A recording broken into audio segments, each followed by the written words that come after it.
Ia, whaatalofa atu le nei afiafi. Ia, i le mamalu ma le paia o le tātou Paul Kalama i le nei aso, tātou paaanga masani. Ia, whaatalofa atu le suafa manu malo Yesu ke viso. Ia te oe, ia, i le nei aso. Ia, o lo Paul Kalama le nei, whaingoena Jesus is the answer. Pe ona masani ai i asto na i taitasi. Ia, whakitai ma abere bi inga i le tua. Ia, i lona lofa ma lona anga nei nei aso. Leo wa mau ai le nei a wanoa i whapena na toe laiva tuai le tātou po kalama i le nei aso. Ia, o le bi inga la ma le whakitai. Ia, whapo i le tua i le nei a fiafi. Ia, ia, mai le aso whakitai. Ia, whaatai le tua ia. Ono le aswaatai fo i sa whaamana tuina le astofi o tea. Ia, o le vi inga mal whaatai le tua ia. E tauan avi ia sa umo o roo langa as long as you still breathe. E bear whaatai le tua ia sa uma a whai e te ala whai mai le tae au ma le tae au lo e mawhai ona e manawa o e wa ai le malama ia wane ingaro o le whaafetai ai avi le tua ia o le nei hoi la tele na wans whaamtalanga ia whaatalo whaatu le na le lau pokalama Jesus is the answer le nei aso whaamanuia le tua le nei aso i lau whaalongolongo sa uni lau whaalongo pe ono whai atu whaaleanganga lau whaalongo whaaleanganga lau whaalongo whaaleanganga lau mawhauwhau whaaleanganga lau pula ia o le ngainga lue atu ai le anganga pa ia o le atua ia te oe i le nei a fiafi ia ile anga leo le atua le tātou pokalama ia ma lau whaalongolongo i le nei a fiafi ia o le nei la te ia o le tuina atu loi le tātou le sunga le au aunga o le au auna excuse me ia pe ona masani ai le tātou pokalama ia so tona i teitas ia le sunga ia tala le lei marori le saifua manguia le sunga ia saifua manguia de lofa maleanga le o le tua whaiona tātou tui whiroa i nei whiawhi lungo le nei penga ta whailangi amen ia e moli atuai se langona whaleanganga wā i whaalongolongo ia mese fōi tātou whaatalanoanga i nei whiawhi ia o le ase me fina ngalo i le atua i a tātou ia e whaatalofa atua i le nei whiawhi i e whaiona maua mai mua mai ia i le tātou whaatalanoanga i le nei whiawhi ia e whaatalofa atu le suafa manu malo i Jesu Keriso ia o le suafa o lo i le manu malo suafa la suafa lava leo lo i le ola ia o lo i le manuia o lo i le saʻolotoga ma le file mo o le suafa lena ia whaia mea lelei mo i tātou ia e tātou te vi i ai le atua i lana whaolotanga ia e maise o lana upu tō matauina i tātou ia masauni ai tātou lona malo i whaavau ia wa o lana upu e o ai ma whaatungtunu ai whaatamau ai ngaina ai tātou ia ma whaapoto ai tātou lana amiutongu ia o le nei lawhiawhi ia whaataro whaatu le suafo Iesu i le tātou mautanga le nei whiawhi a mata le tātou whaaso le nei whiawhi o se whaitau e masani e whaalongolongo ia tari tonu ia le la tau whaitau atu e whaima lui tau ia maiso se whaamarofi ia o se langona e whaamawhana fo ia a wāra tātou tau whitulinga mara tātou tamoenga i le fina ngalo le atua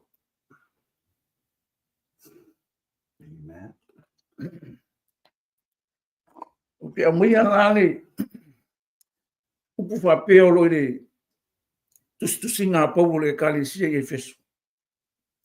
Lona mata upu e 5 alo whai upu la se fu. Se ia whaangata le se fu ma le ono.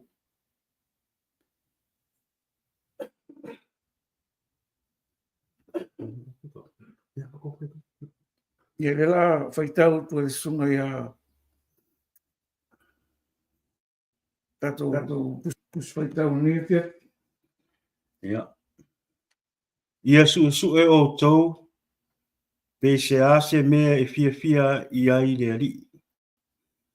Awa fo i tau te a mio whaatasi ma ngā luenga lea o ngā a le pou diuri. Ai le lei ona o tau au mai ia mea i le malama lama.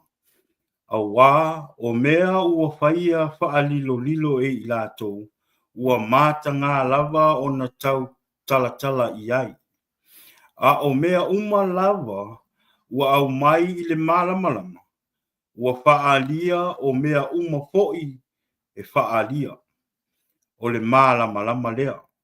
O le mea lea, ua whai mai ai, ala ia oe e moe nā. Ala ia oe e moe nā.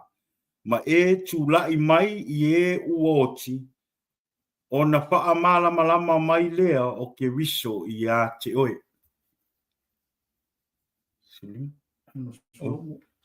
O le nei, ia wha i tete o tau i nā ia o tau sa vavali male wha atua. Aua nei wha apei o e vali lea. A ia wha apei o e popoto, ia wha o ngā ina e o tau aso o le nei o langa, a wā o ona pō nei ua leanga. Ia. Te tono na wai, mai wharango longo i peita wina o le tatou whamalosi nefias. Ao le, o se upu e whamamafu le nei e whiawhi le tatou whaatara noanga. Pai mai whai upu e sifuru ono. Ia whaonga ine o tō waso le nei o langa. A wā o na pō nei, ua leanga. Pai mai, ia whaonga ine o tō waso le nei o langa. A wā o na pō nei, ua leanga. Ia. O le upu le lela tātou whaasoa le nei e whiawhi. Tātou whetuwha i ai. E on fai kau mai fai upu se fu se fa ngata se fu malima. Pio na kala ngoa mai meo le pou riuli ngā ruenga le pou riuli. E fai mai fai upu se fu. O le mangai o le mea ngai fai mai fai upu se fu. Le lau koe fai kau a kua fa mole mole.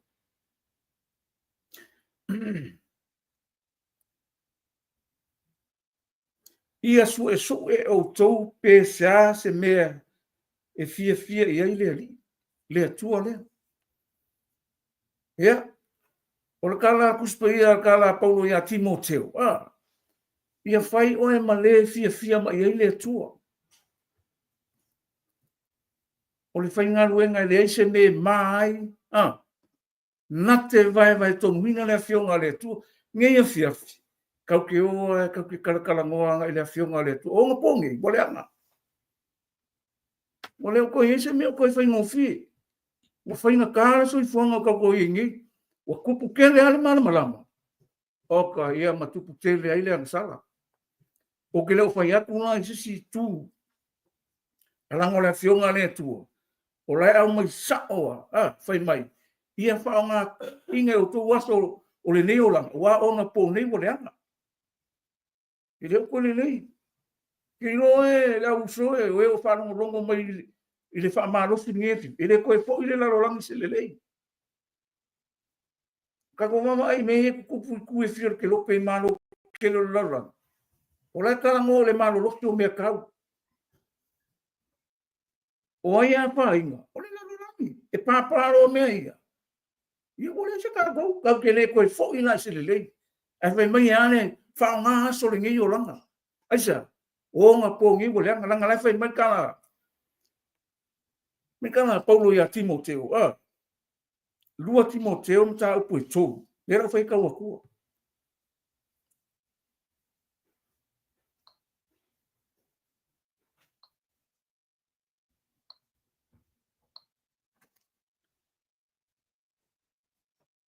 Pamarikana Paulu ia Timoteo. A e ia I loa e o ele nei mea. O asto e ngatai, e o mai e aso whaingata. Ia. Leu kako ie.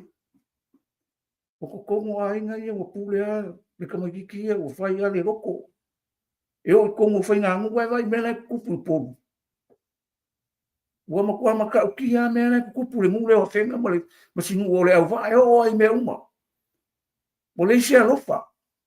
Mani whai upu e rua. A wai a veka ngaka mea le rofa ia I lātou. Io, a loko I lātou, ia I lātou. O e mana na o tupe, o e loko vii, o e wha maurungo, o e upuleanga, o e le wha rongo I matua, o e le wha aftai, o e hani o leanga. Mea vias. E le fo I fua le fionga le tua. E makua mangingo ale upo le tua I me, uka kuwawa ai he. Io, pamaia. E loko vi. O singa me I kukupu. O vivi I ana kou wae.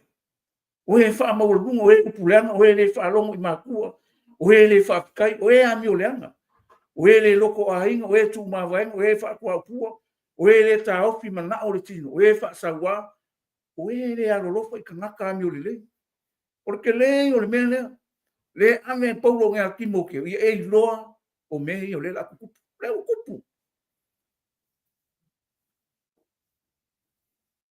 Whaonga, whamarikala, paulo ia Efeso, whaonga, aso le ola o e ola ai, e mau ai le marosi mai le li, o honga po ngevo le anga, aisea, upuke le ale poko, upuke le malamalama, ia, ma le iloa e ai le sika ngaka le aku, iu,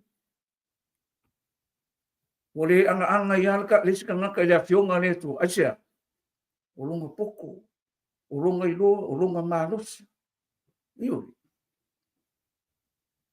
ai whaatai le tu o le iai le upu e tō matawina, e le ngaka o le kō makawinga o ka kōka ngaka. Ai whaasoa mai e aoa o inga, ma whaatonu tonu, ma whaapoko I ka kou, I le mea I whina ngalo ai le tua. Nā e kaunga mana malama ka kou. E le kaunga koe wārea ka kou I ngā ruenga le pōruri, a ia ka kou loa le whina ngalo le tua.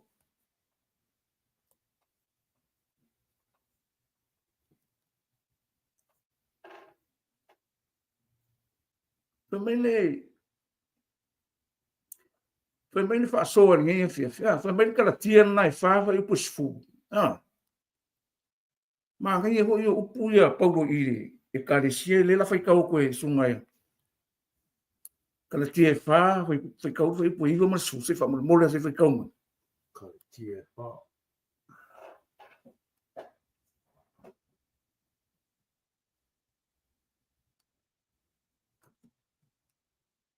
Usai.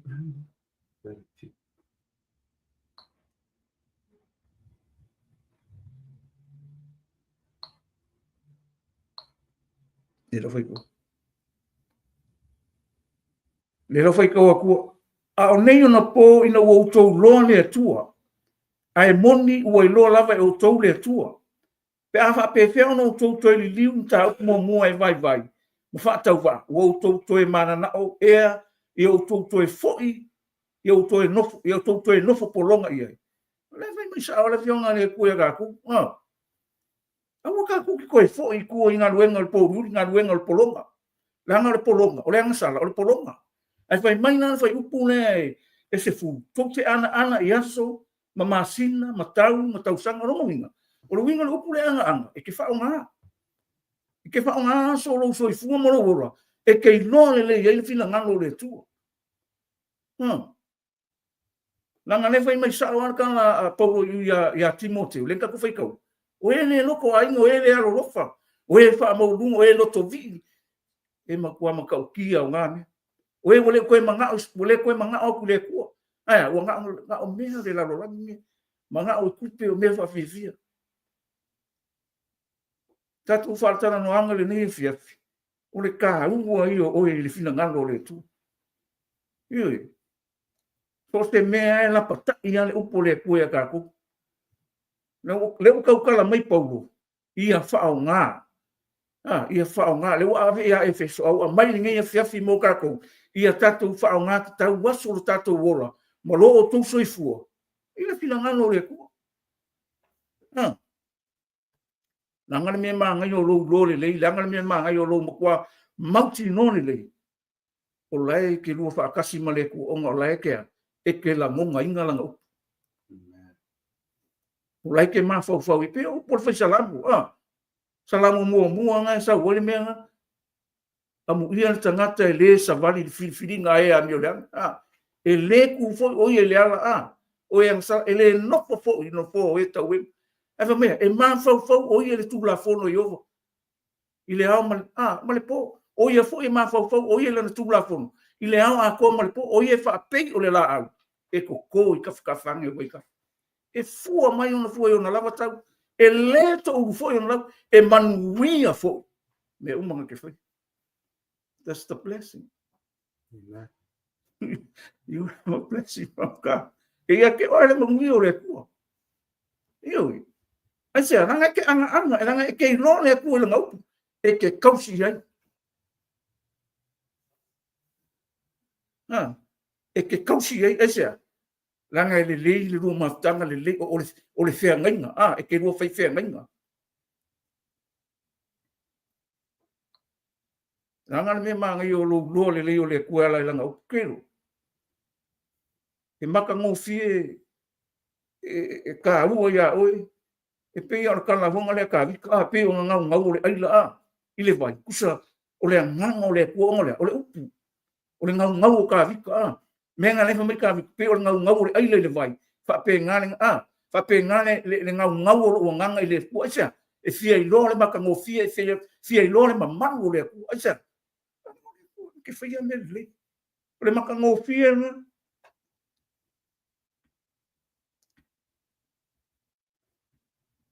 o le whakaahua le kua i tangata ke loenga pa uki a pole le isa mo pa uki ngaka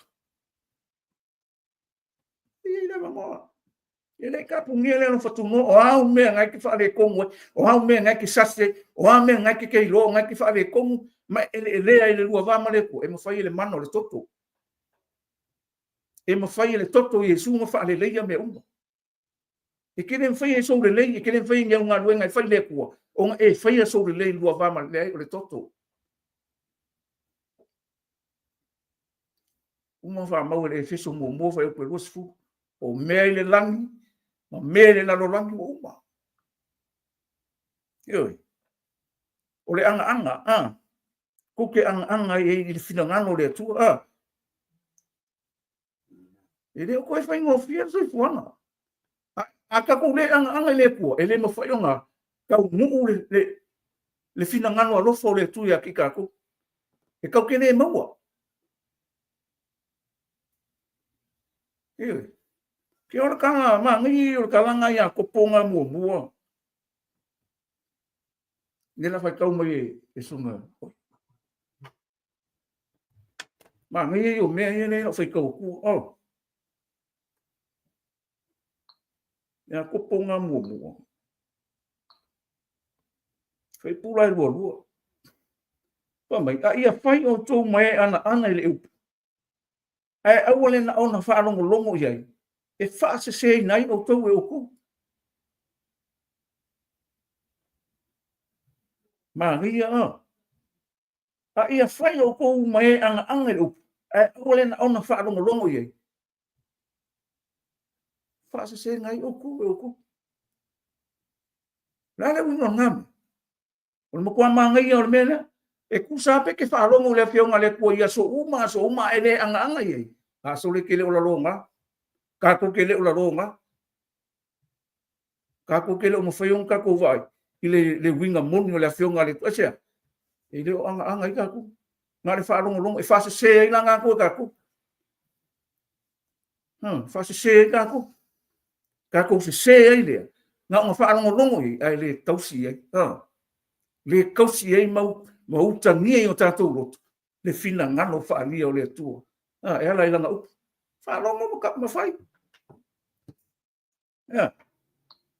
e manga ia fa longo fa ila ngau po le kua o le kua le upu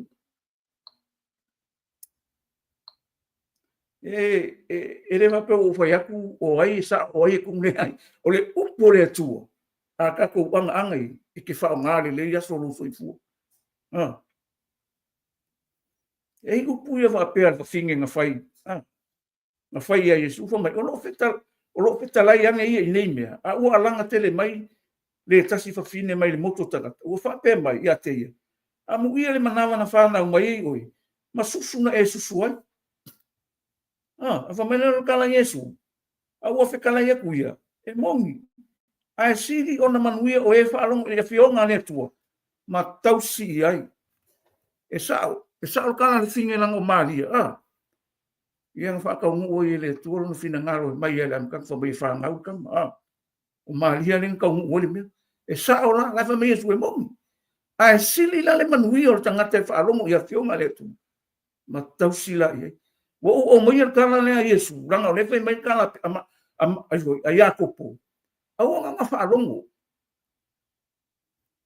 au nga ka ku fa longo u soe pire fa ya ku ai le ai o ka ko uma ua fa ai lo ia le fina ngalo le tu nga ie la ngonga ma ie lo mane mautino le fina ngalo le tu ie lo mo le mo ki ngol fina ngalo le tu wa ele anga o le anga so ele anga le anga ke algo le loku o le anga ke algo ia sa uma ai le o la ngona ya upo le tu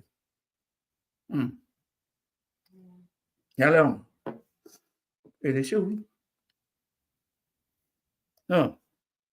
ele se ui ngol ngame fa me fa upo le su kasi ole o kusinga aya ko ponga mo le fa me le la fa kau aku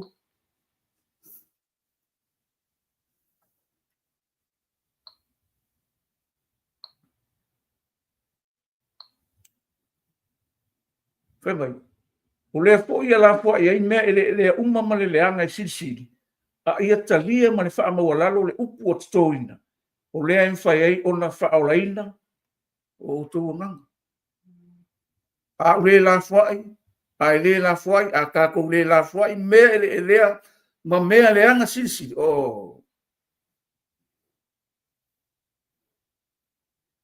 ele ai las fa mo ele ai las ele no winga ele se winga o ka ko le lo ko le se winga o o no winga e fo ringa mai nga se me winga le na o se aka e fa fu ai pi o se ngalu fo nga le fa fu mai ai le fa na o se me le ai o le fa so ai le fo fa mai sa ai fo por Lucas mai o le fo ia la fo ai me ele uma ma le anga e sinsi ai o talia ma fa mo la o toi o le em fa eu fa o ino to fa mo wala lo ya fa ia ke fa lungo le aso lo fa mo la ia le puanga na ngai foi o ia kan ka fa mo la lo mo le ku o la ngal fa mu ia Yesu mu ia ko lo ko maula asa e o le lang ne ia fiafi o le makua manga ia le lo foi kau aku si me fa mau ia o ka lenga foi e punga e dua ko awa ai se ta se fa longo le upo le upu ai le ana ia e tusa ia mo tangata wa ai le fa ona la le fa ate ona lava mat na fa na mai awa wa ai o ia te ona lu esele ua ngalo lo le wingo ona mat a o le matua mata i le tula fono sa o tonga ua to no le ma ua tu mau ia o ia e le se fa longo ma le fa ngalo le natanga a le ana i le ngaluenga i manuia o ia i lona lava ana i se va ese le manga i o le tua i le so nga fai le kusene e le songa pai le tu se me fai le ku me mo ka ko o le ka ua i o kalinga mo kalinga o le ka ua i o ka ku o fonga o mata mo ka ko mata o lo si o fonga o lo wisu io e ta ua o lau whaalongo ke lo le manga i o le mena whaalongo ma kua fu le mea ngā we se ai e le kua le mālo marka ka le o sau le ulu ai kupo se lai kua e wha o makia malika ya la ku wha ora ia mang pepeki ma ka kong eo ku so le mena manga o le tua wha o makia longo nga wha longo o ngā le mo o ka na hule e sili le na si falo ngore kau langa si le uska i ngau mua Samuel we mata au pue skulu limba le lo fai kau kua o le wingo no fam kalanga o le falo se o se mea makua au roa le fina ngalo le tu ya kako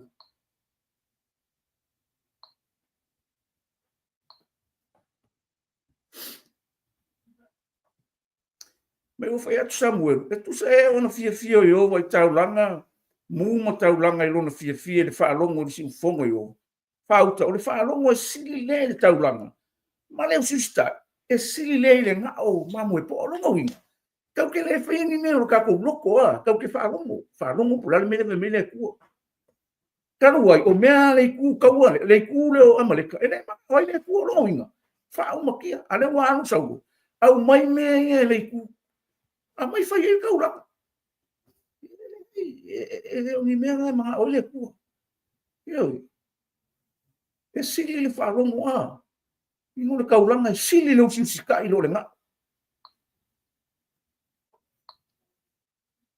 Ino le ngei mea le usisika i le ko a ke le o le au. Ko a kuspa ia. Ifi samasongi e le usisika. Samasongi e le usisika. O mose le usisika. E makua makaukia e o le kupu le usisika. Ai whaatai le tua i lona alofa tungo. Ia. I whaapale mai oia ia te tātou. Ia. Mai leo le. Ore ionge ngai. E valu. Se e waku pea ngai me. Ionge ngai valu. Torsu matasi mali. Torsu malua. O kua e whaamarusi e kako.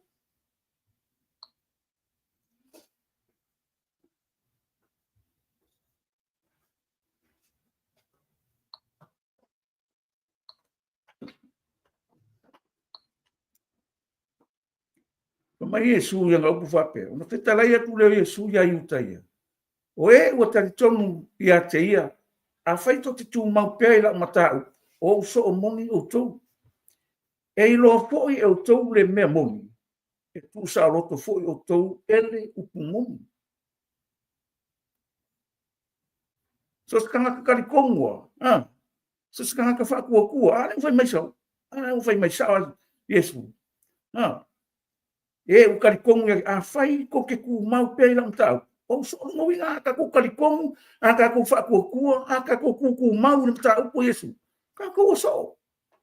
E whai ka ko makerusiano, e whai ka ko male au pa ia, e whai ka ko malanga e ka le sia ka ko acha. O lo makingo e ka ko acha. Ka ko ke tau fi mau i le tari tonu male wha tua. Male wha malos. Ngai ale ve mai e lo foi o ko le memo e tu sa lo ko foi o ko e le o pumon o le mea ngai lenga e lo le mea ngai lenga e mau ki ngo le mea ngai lenga e faia na le ke lo le mea mung o le ke kafi ai ma e pa ku ye ai vai kau na vai po ko su mon ka upule o le ma ngai ho Pamai o le nei pe atu sa roto o tau ele atali. Ona sa roto wha mao ni ei lea. O tau. O longa winga. o le makua whaasao loko whaamao ngia. Iwi. O ka kono soifua ni, a whai e ke whao ngāro soifua, mo lo wola mo le. E ke loa. Ke mana malama. E ia ke oe alea. E ia ke oe alea tu. Iwi. E alanga e ola mo le ri, e ngai malama le ri, e alanga e whai fina ngaro le tu, alanga e ke karikongu mo lo whakukua e mongi le mele ke o le kua mongi. O le kua whamaongi. O le kua mi o tonu. O le tua o le alofa. O le tua o le saolotonga. O le tua o le filemu. Me ngai ringa e whao ngā ka uo kaimi e ke mā whau tongu. So sau whai unga. So sau mea whai e ke ilo le leia. E ke whaia marou le kua. Pio le winga ngā le whao ngā. Anga iei ma kako whaia fina ngano le tu. Aisa. Nanga e kako e le ku mau. E le ku mau le mea ngai kako e iei. E le tu mau. E le whaavavau le lalo langi ngai o le mele no upo inga mo e le upo le kua mo le afi. Ia. Woma. E kau kalai pe kelu. Ia o ke leo whai akula a mea a wangi e le ia e kalikongu le fionga le tu. E le ku mau le lalo langi ba le sumua. E kupu ke le ale ami o le. Kupu ke le ale. Le masala. A leo whai mai Yesu. Pe a ku sa loko ko le kali. Ona sa loto fa maoni ele. Ia. O ke le whai aku ia oe a mea o ai. E le wa pea e alu le loku. Le ke whai aku saoa. E le angalo walu le loku. Ai le mawhai onga e sa loko fa maoni. Ai le malamalama le upu. Ai le malamalama i wingo Yesu. Ioi. Le nganga ngasau Yesu. Ngasau Yesu. E au mai a kakulea. Le fina ngalo longa ma. Ioi. Ia kako whaalea nganga. Ai kako ili whaali kingo. Ioi. Ia ola langa mi komu. Ia ola longa alofa. Ia ola longa file mu. Ia ola li sautonga. Ia ola li whaamaon. E sere maa ngai oi. O mea whaalea nganga ili umi mea whaali kingo. Ina ia vi ia ile tua le tatu tamo enga. Ia malo soi fua lo whapena. Ona maua pia le ola mai le li. E vi ia ile tua i me kako ke whaia. Wa ole kua ya. Ole kua ya nga mea.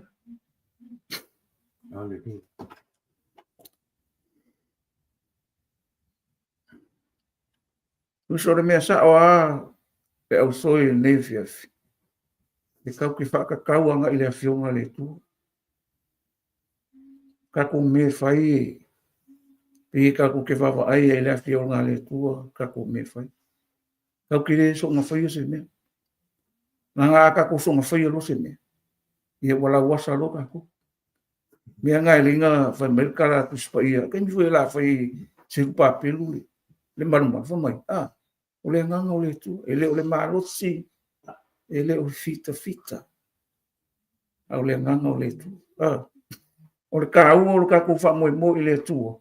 Langa ngalue mai le nganga le upu. Ngalue mai fu le nganga le fa mau, ngalue mai le nganga le mi to mo. E mongi lo langa ku pa. E sa. E ia ke oi ia ke ia ka ku. E mongi lo ka ku pa.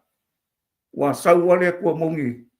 E sa ia oi, e sa ia pe a mongi ka ku pa ni fai mai. O sa lo ko ka ko le memo. Ai sia. Ole kali. Ka o yo la nga lo ko anga lo wingo na ka. Ma lo to tau ti nga ile upu. E ke le ma pe o fa ku a me o ai sa o. Ka ke le fa sa o de ai ke se nga me so le a o ke fa sa o fo le o le upu. E ke o fa sa o ko e se nga fa sa o le upu ale ko fa sa. Ka ko uma. E fa sa o ka ko ile fionga le. E whakakau la ka kou me whai. Ka kou ki whakakau i le awhionga le ku. Ioi. E ile mea ngā newe me i kala kuspa i. E no whai kau aku.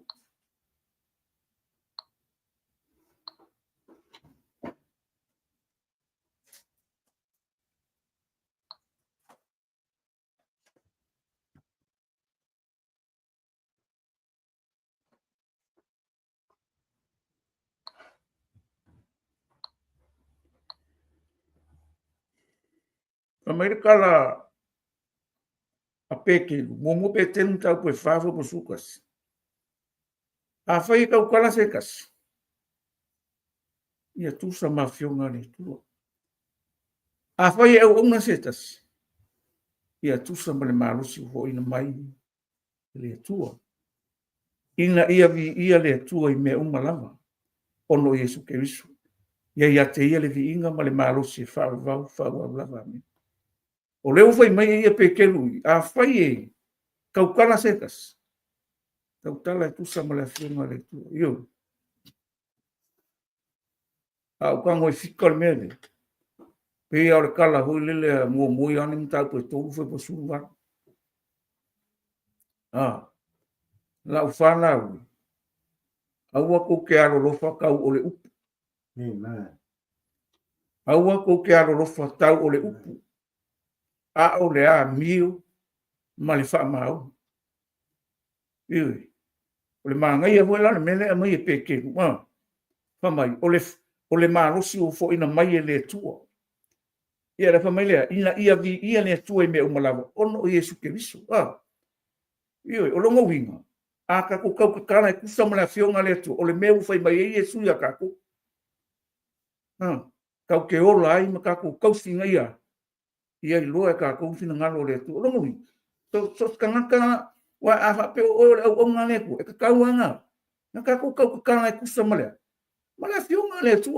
Kau kala le me mongi kau kala fa maungi kau kala le ami kong ele ai suka ko fa maungi no suka ko ami kong ai a sau le ami to le tu ngai kau kala lo wa ke o le ami to wa ta wa ami to mina o ono fina ngalo le tu kau kala lo yo o ke le ngok pi fe le ai o le ami kong le ku ka wa ami kong ka ko o lo nga fa maungi no ka ko wo le u le ku fa maungi ai ka ko o mea umana ka kala e kusta malea leo afo I me le tuolo ngano e ka wa mi ko mo ngako e ka ko kala le o le o Yesu e le loko o nge va po fa le anga loko le ai langa kele loko e le loko e ka ko ya pura e le loko e ka ko ya ala yoi e kele o ngola le ka ki fa ngo ngoi a le o nga Yesu le fa mai a ko ku mo ke mo ka o so moni o to o ka ko wanga anga ma ka ko fa ka ua ma le fa ka ko ngora o ka ko soi fuanga ila fionga le to o ia langa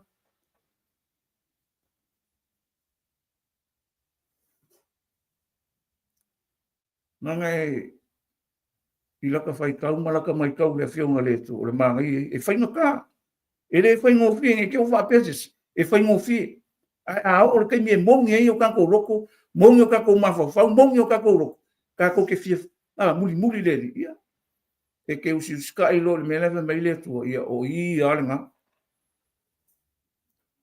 e ia ke oi e ia ke ka ko aisia langa o longa fina ngalo na ia ka ko wola e ala ila na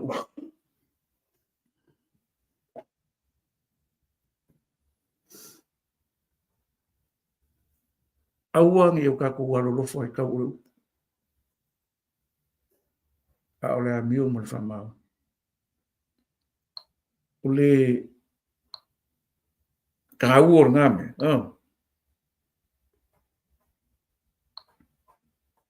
nanga me fai ngo ko kala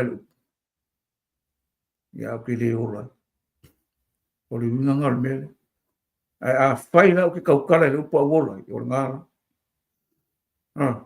o lai kausia o le upo le ko lo foi akula me o ke fa vai oe le ai o ke fa ma losi ka ko mastanga le ne fia aua ngi o ka ko kala nga le upo ye ka ko fa kingo ye ka ko faia pio kala Yesu ai sili le manui o le fa longo ye ia fionga le tua matausi ia o lo manui nga o tato manui nga asia o lo fa kali mai le langi mo tangata tari tonu tangata fa tua tangata na te ilo mo le mautino le fila ngalo fa ali o le tua na ngai ke le a o onga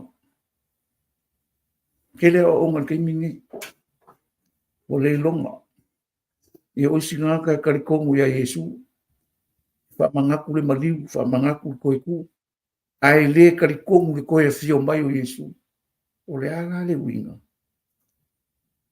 o le ala le ngako inga o e koe fio mai Yesu ai fai kau e ngā ruenga ngā muamuwe pusukas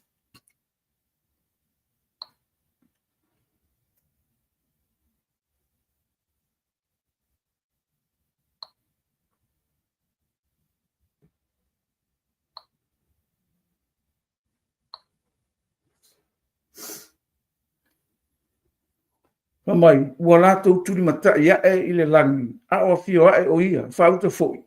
O tangata e to o rua wa tutu mai a te lātou, ma ofu sina. Ua la whai mai, o tau tangata karila iai, se ale mea to tutu wai ma wawa ai le langi, o Yesu le na ua aveina e, na ia te o tau le langi, e whape la ona, to ia fio mai o ia. Si? O ai kanga kai ngomai, o angelu. O angelu. O angelu leo, koe o mai koe wha maungi. Ala ngal ka la fo nga Yesu, ai whai kaun ka upe rua lima, o ka se maa ngai o men, mai o sau o ia iau, male mamanu, Ia mala au angelu, koe mai. Ia i lo male mo ki ngoa, ia e ana i le upo le kua. Pai mai ka lo isia o nga ngasa ule koe fio mai Yesu le lau ka koe, ai whai kau le la, le whaalinga mu, lua, e le mai mulia, le lau whai kau kua. Ngai mā ngai upu e ka kuke loa. I le whaawale a ka kou sisi.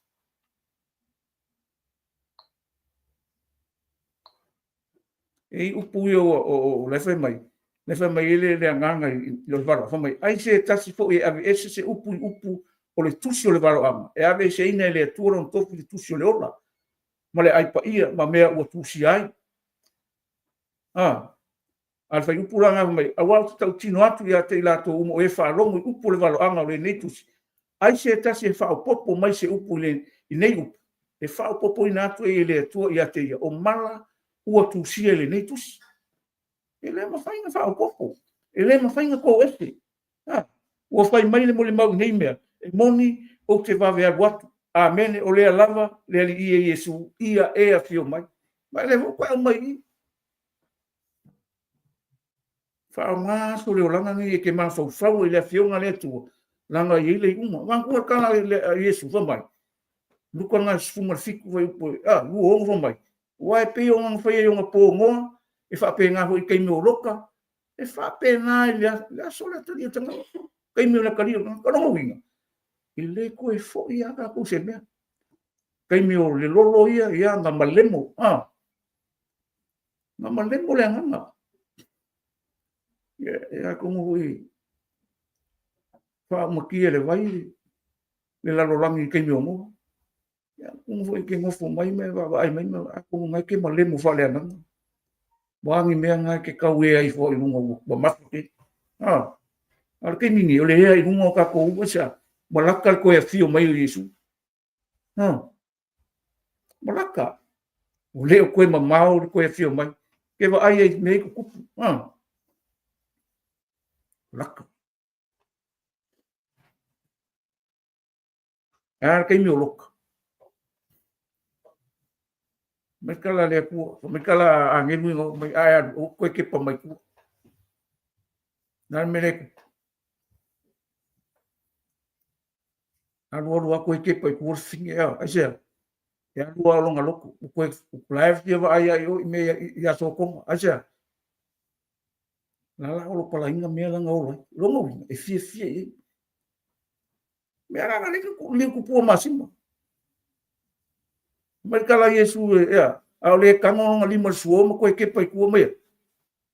I le kakau ia kei, le no whai kau a kua. Au ke ono le li, au koe fo. Au koe fo pio le fo i le uri. Pio le fo i le pua. Aia. Ia e tā mau ma e tu mau. Langa laipa mai kuspai. O le tu mau se ia o le ngata. Whaola ina i. Te rufu whawha i pasuma kou. Pai mai la upu ia Yesu mangai upu Yesu. E mangai e ke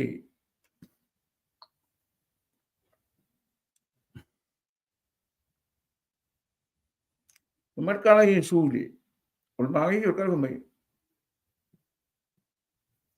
Le lo kango fai kau le mena ua fekala ia ku i le tas. Na muli mai ia cha.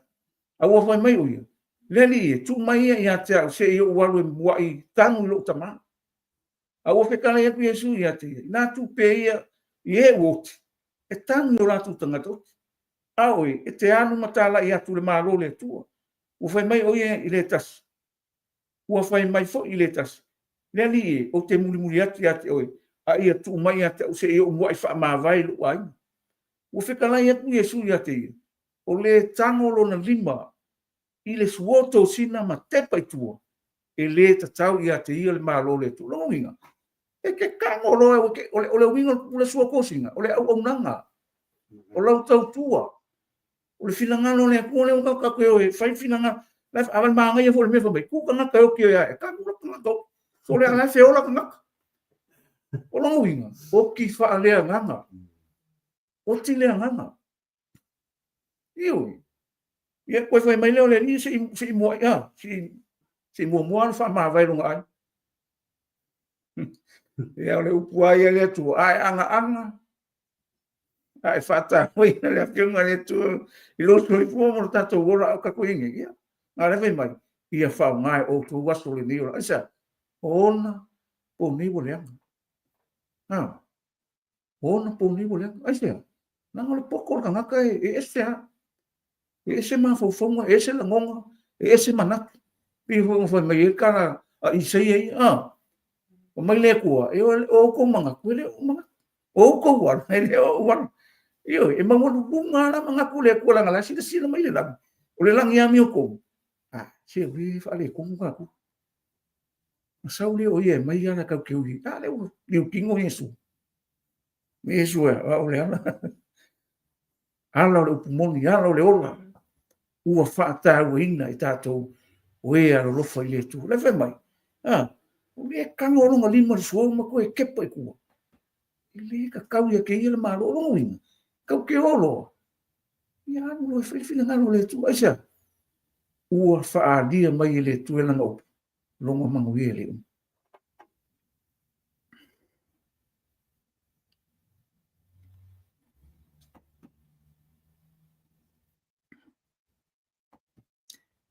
Ia, e le upu le wapea. O le mangai e o kala ia ka maro o isei o ke mga o ka ko whasoe. I meo manatu ma la ngono tangata. E mangai ia la ka ko se o mai pole ale ne meo lo kala ngoa me isei.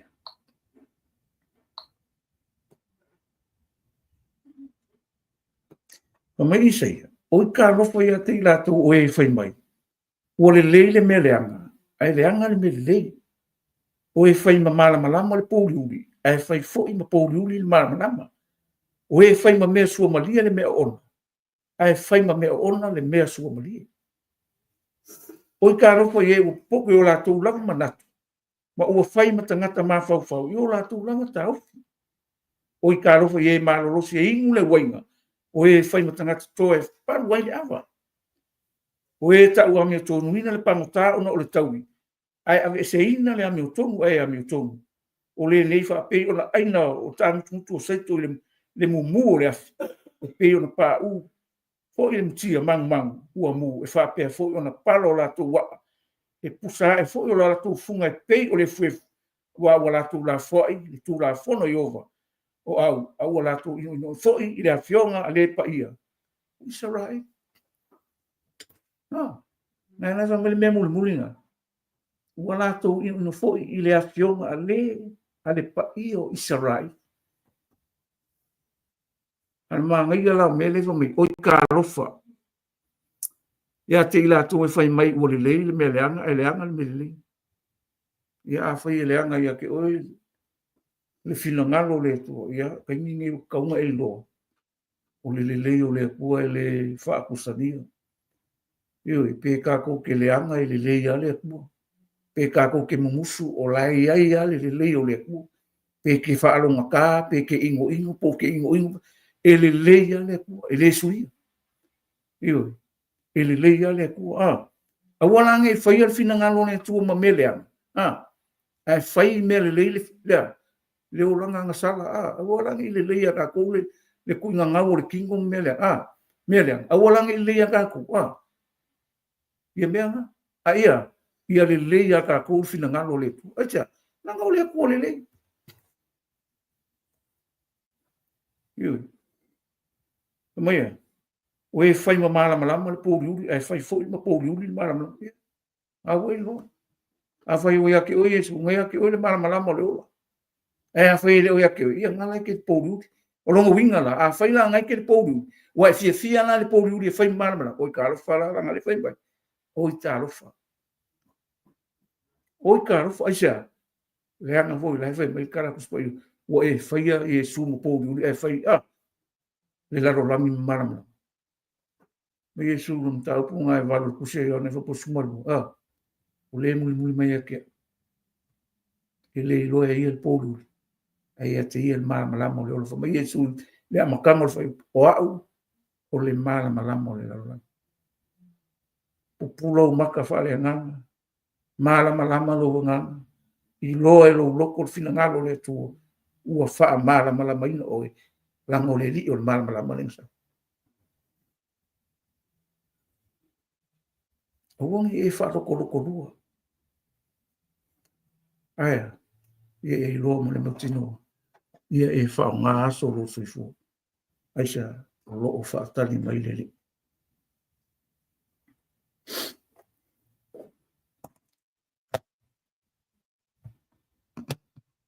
Por kako fa so le fia fini. Fa markala, al fai la unga e fiku. Não vai pôr mua. E era vai kau aku.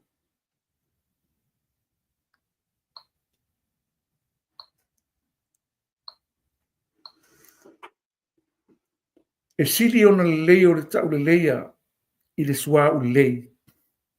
Ma le aso e oti e sili aso e whanau mai e. Ma ngai asia mea e sili ona le lei o e sili ona le lei o le tau le leia i le sua u le lei. Ma le aso e oki ai e sili le aso e whanau mai e. Na le wingo le me. Sili le kau le leia le sua u le lei. Ya, ora uia i lo le mele o sua u le lei. O whangwha mangumi. O mea mangumi. O mea uma. Fia la le wa o makoka koe. Fia ni meo. Mea wha mangumi. O lo sua u manumi. O se mea e wha manumi. Ai ka ua ai na le ka u le leia. I le ami o le leia. Ka ua na le ami o le leia. I lo mea manumi. E le o sua u le wha u oi ka koua. Le o wha u ka mea na le. Mea o sua u manumi. Pamaila, e sili aku le kau le leia. Ongo le ami o le leia. I lo e kau le leia ka kou ongo Yesu. Manongi o le ola. O kuai le ola isi. Al mangongi o le oki. O tuai le oti nisi. Pamai. E oti, pamai. I le aso, ma le aso e oti ai, e sili le aso e whanau mai e. Ia. Aso ka ko whanau mai e, ia. Le ae whamangakua le aso e tato te whanau mai e. Ioi. E vi ia i le kua i aso le soifua mo le ola wai. Whapopo pēr le atua i rana tau singa. Tato wola mo lo to soifua. Whamanatu pēr le aso. Whangau mai e ia. Ai whai mai la kala. Al whai lauma. E sili le aso e oki e. Sili le aso e oki e. Aisea. Nanga lo kala kuspa ia whamea. Amu ia le oki o le li. Ia. Hero whai kau aku o pui en mangai e.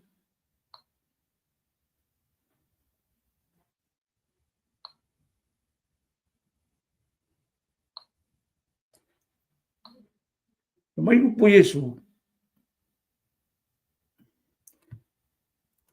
Na ufa, mai kanga yoami. Na ufa longo, poi le leo mai le langi ufa pe mai. Ia tau. Ina, ia e tusi a mo ia e woti o le li e a mata i nei ona po o le lava o feta lai mai le ngana ina wala to malo lo ya la to ngaruenga tinga wala to ngaruenga fu e muli ya te la to a mo ia le o ki o le li ia a mo ia le woti o ki o lai le li e le o fai mai a mo ia le lo o ye e o lai ke loku le e le anga a mo ia e lo a lai o le li o lai le li a fa pena ke o ki ke le o le li o la o ka ngakalo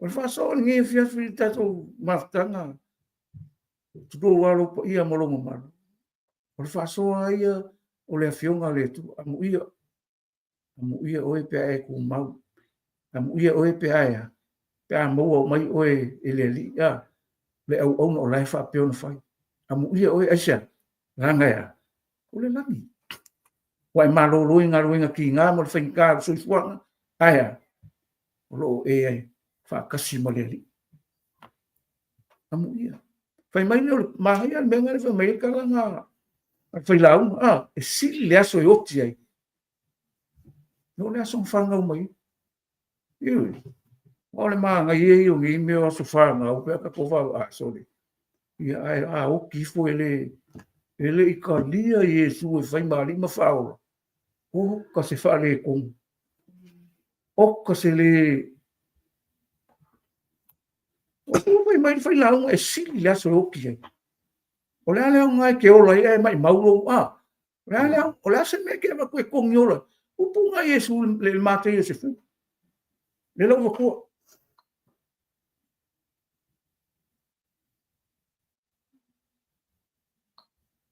o le ka u hui o fekalenga le ku ia ka ku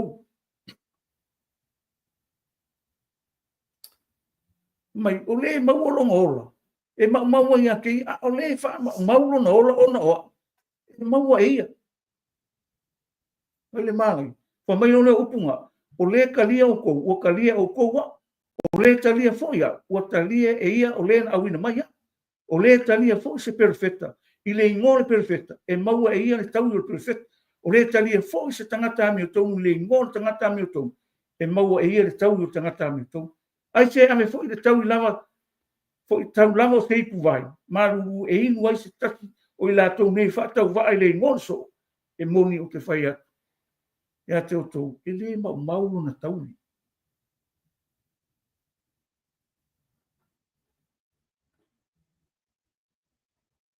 e le mau le kau yo le ipu vai ai vai o me e fai mai fa mai o le talia fo o se perfetta i le ngor perfetta e mau e ia le tau i perfetta e lo o ke le perfetta pe lo ia o mai ai kalia la ia perfetta pe pelo ia sa ia ma perfetta nga pe pelo ia le fa ali liu sema fa winga se inga la fionga le ko ia a fai o lai se o diwa ia o le kauino kau ke le o mi perfetta kau ke le o fai fina ngaro le tua o ngongi perfetta le ai o le o ile nga po i kau ke o fa la ngolango mo ka ko o kai ka inga le nga po i inga ia tonu ma muni me ka ko ke fai wai fai lo mai le nga le upu mong ia wa o mai fa ko mai fa manatu mai fai lo mai al ni ia ma so mai o le mau lo no le mau ia te ia te a o le fa mau no ona wa mau ia ke le fai aku ke o mau ka ko mangaku ka ko ngaru ngai fai le mau o ngaru a mo fa o inga lo nganga le mo nge o ngaru le mo nge o ngaru e mo le fa o tanga po le fina ngalo le tu e ka ko ka li ka ko ngai o me mai le mau o me uma ele lusi ia mo la se me ke va ko ko nyu lai ka ko di se me wa me por parai I pala o kusa le kingo kala ngo me fa penga. A le nga ola le nga sa o Yesu. Ya nga. Le nga ngo fa mau ni. Le nga ngo le me ko e pa ia e mama a. I fa kusa li. Me nga ni ngo fa ko o pi nga ka me ko ah inga ua wa e ro le fe nga le tu. Wa e kausi e esa e ke o fi ko. Nga re ke ro le. Ia fia. Kere fai aku a mea o ai mai de ai. O Yesu la wa denga sa. Ai. Sauea mai le fina ngalo long tama. Inga ia ka koro. Fa nga so. Fa nga o kai ia Yesu kai mi morele. O le si kanga kai soli. Mea mungi ai. Nga o kai mi o nga wenga. Nga o kai mi o le ainga. Se kai mi mafuka i le tua. Ah. O le ka o le mea no mafuka le upo le ku a ke fai kau e ke lo ai no fina nga kau ke le fai kau ka nga le ai o le mea nga ruenga le nga pai nga ke a musu singa loko nga ka me fai kau ke se ma a o le ke mi ka ngo le nga le ku e ka ku a kau ke alo nga le nga le maka le nga le lofa ma fo ku iyo kusol me nga le fe me ye kala ki mo ke o tu pa fai ka o ku tome a wa o le fo ina mai le tu ya ta tu le nga ngai maka wai a le nga ngai fa ma rosi ma ropai ma fau tono iyo me nga e ola ma e mo ki ngor fina nga lo le tu ile ko ia o se nga fa loko lua ke sa singe ala ma ko ka ko pa u ke lo ke nga lo sa se ko ku nge ma ka fi se il mano so fo isu ko lo se o lai ia le ro fa tu mo ile fa ma si ngo ga ko ska ka fa ma si ngo ka ko le nan pai asia o sau ka penga mo sau le nan pai e ka penga le kalisia ka penga loko le au la pai le kalisia le au ki sian fa tutua o ka penga le nga pa ia nga wala ka ke me ko firma kau ke le lo kau ke le lo ke le lo lima mingo ke luma o ke le lo ke ai fa sai le tua o ia o no mo kingo a o walking e o walu le mangi o manka penga le ko mo e ila so Yesu ya so le la kari o kanga ya e makaukia e la nga fai mai o kuspa ia Yesu me le fa mai Paulo ya Timoteo o e fa mauru runga o e lo covid ya o e le ma fa fa pena pe fai mai o Paulo ya Timoteo o le ko ya mai ele mai le nga ke fet yang nga ma fa tono ma rofa ma e lo ai fina nga lo leto ya nga hoi fai mai o ngeia o ko lo ya ke o ko le me fa unha mai pa ia koke ma fai ai o ngai wo meu e ke lo nang o lo nga lai ma fuka ma le nga o le tu o ka ngaka fa le nga e ke lo asia nanga ke lo ne upu ke anga le upu e ke fai fina nga lo le tu ia so lo so fu ma lo a ka ko wo ia nefias ia se fa soana o ke lo e kalanga ma ro fai la o mai so fai ka ho ko ma ngai ai o le fo upoi fa ma no si ro ka ko wai mai kana le fai la ngai e iva fa po se fu mai o me uma wa e lo e fai e obi ma na fai ia ma lo manos wai le se nga ruenga po se ma fa po se lo po se toto tunga ma lo e la ka ko uma pile o fai aku ki fa so ko le ka ko wala o a me e lo a fai wo e lo fina ngalo le tu fai lo manos o a me ke o mai le tua fai na ro mo le poko ma foi le ko yese nga ruenga ku ma ke oro ku ma ia bo Eu kilo uma. Uma ka ko kai min lan lan ya. Ore ko yes ka ko kai.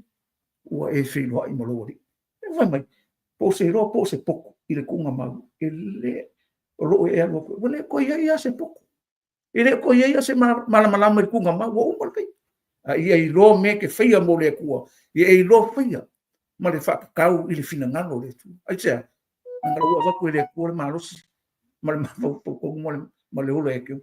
Upu muri muri alka ko wha marosi. E maua mo i le Romas fu whawa pe.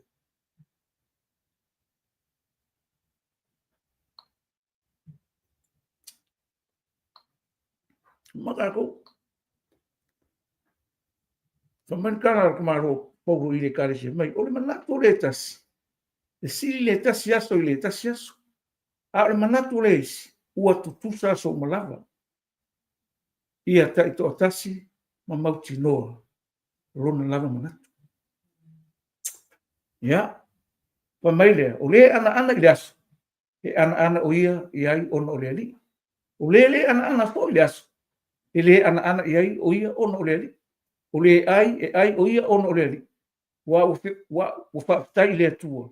O le ai foi. E le ai o ia ona o le ali. O ia whaftai foi le atua. O mai nona whai upunga e fiku. A wai le ai so tātou e ola mo ia lava. E le o ti foi se tas mo ia lava.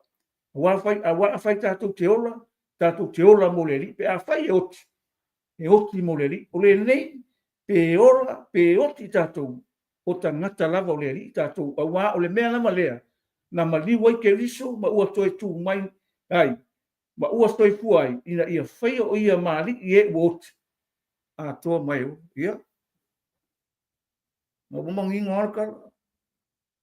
A whaia ke ola mo le ali. E mile mwhai ngai ola mo o ia. Aja, mea whai ngā ngaringa sau ia singo sau ia. Na sau e mai longa soi fua mo kako. Longa wingala. E ola fo na le ola ngi. Anga i le upe ke ola mo le ali. Ai fa nga ina ka ka waso lo soi fua. Ia na ke ola mo lo tua. Le nga sau e fa ola kako. Ko magi. Pe ke oki, pe ke ola, pe ke oki. O e ka ngaka o le ali. Ia e mawhawhau. Ia su i ka ke ola.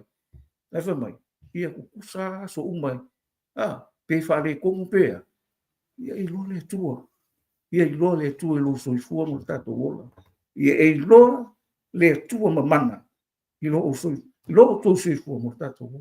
Ia lo o mamingo. Ese mga ko hak. Ai a ke oe le ko. Ki le boli. Ai sea. O e lo mo le mautino. Le rofa tu no le tua. Ia. A fai foi o le ke le ai o le ke anga pong. Ia. O le ke le ai o mo le li. Ka u nga me. O ka ku e anga pong ni fa solo a kole nga. Ai nga kasia se sope luonga eso.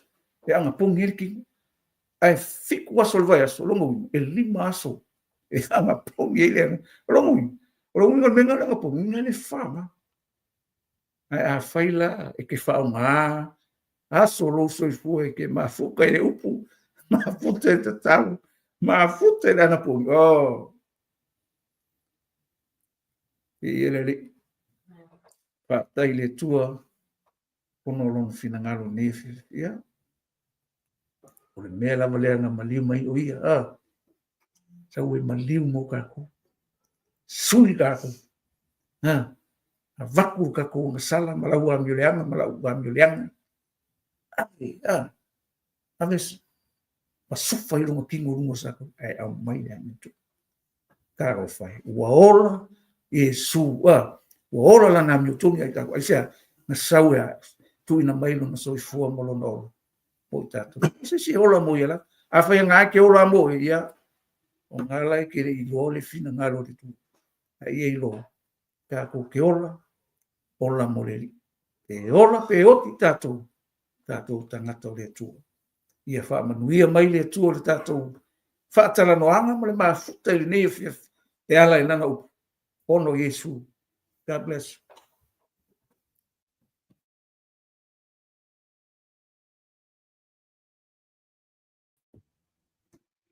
you. Ia. Ia le tu ele ne fiafi. Mana ia upule nei fiafi. Amuia oe le whaalongo mai nei mata mai temine. Ua e whaalongo le upu whauinga.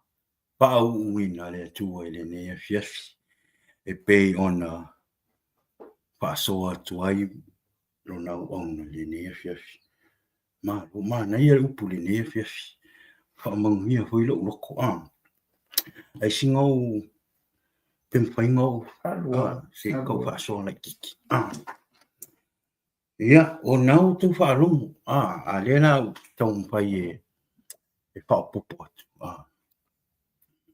Kusole mea mo ia.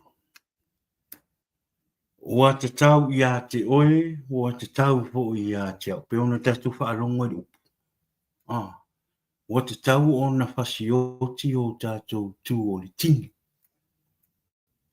A wapu le ale te leo tātou tau mawhai ia tātou o e whaile ngaruenga le atu. Ma awe o tātou wora i le atu. A whai o le nā e te ola lava tino. E re ta ua tātou, e mai mautaini. E re ta ua tātou o whanau o le atua. Kusa o tangata o lo ola i le anganga o le atua. O ata li i o le atua. Amen. Peila le Roma. Ngai sau le Roma e vatu. Lona whai po sfuruma tō. Nai whapea. A wā a whai tau te a mio i la le tino. E te oti ia o tō. Ai a whai e whasioti e o tō a mionga a le tino e le anganga. O e le anganga le. Le anganga o le atua. O le ang tau te o lai. A wā o i la tō uma ua taita e ina e le anganga o le atua. O ata li i ia o la tō a le atua. Amen. Amen. So o le ala me la tātou a whai po le ale tātou nau i sui o tātou langa. Pe tau mawhai e tātou o aro tātou ola i le ali. Ai ia singa ka whai ka mai mea ngai. Meo le tino ngai. Whawhinga tā i a te oina wese. Mai mau time. Wasting your time. Ai mana o sau e awe lo ola i le ali. Awe a toa mai le loto. Aua ne e sau e awe ringa ruenga le tua ona o miau whaalongonga. Whaalongolongo i le anganga pa ia. E pe sostoani i a te oe. E tau i a te oe le me whai. Aua ne i whaia ona o lamonu. Amen. O tu ia le tino. E te tau ia i tātou ona pasioti. Ma ese. E fia manu ia. Sau e awe lo hora i le tua. Sau e awe lo hora i le tua. Whaalango i le anganga o le tua. E nate suia o lo langa. Nate suia o lo langa. E pei ona whai atu le au auna nei. E o le porkalama nei. E le mate te o mai e tau whai e sui oe. Mate le posia po e le mawhai e maa ua o na sui lo langa. O le atua e suia o lo langa. A le mātou ngā ruenga moreri i e fola pe le upu. Wha manatu i a te oe le upu o le temine o whainga tā. It's not the same no more. It's not the same no more. O le temine o sauna e aloe au mailo a inga. A puti mailo whangau. A puti mai o uso. A puti mai o tu whapini. O a inga o le temine.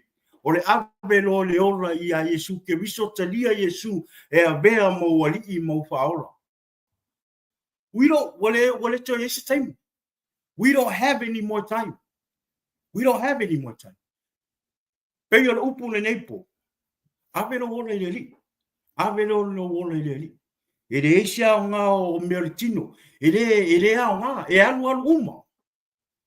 A sa ue mailo ora i le tua. Awe lo wola ia Yesu ke viso. E ke whai aku ke oli mai ar kai au, e ke moe a e koe ala ke oli. Onga lea nganga o lea tua wa ufitia o lea nganga o lea tua. Amen. O mea o lea nganga. E le malama i mea o tino. O mea o tino. E malama i lea nganga. Po wheala me ke kami i fo aima. E loa kua e malama kua o mea o inga e whai. Amen. Pe ono pa yatu le fiafini.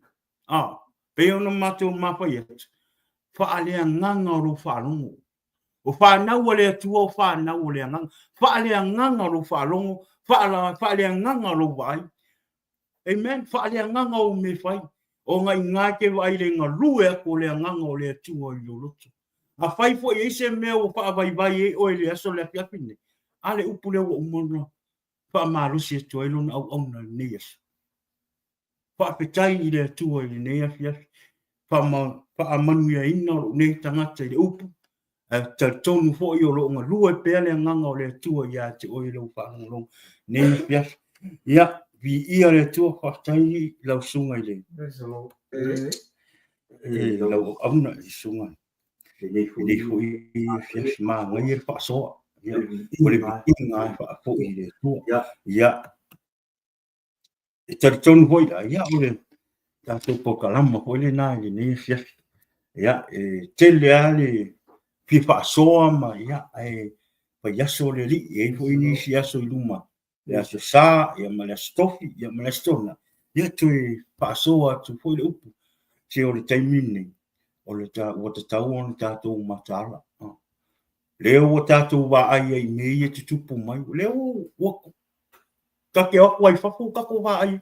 O lo le se mar fale o e va ai. Me ia sa ku spa ia le o ku.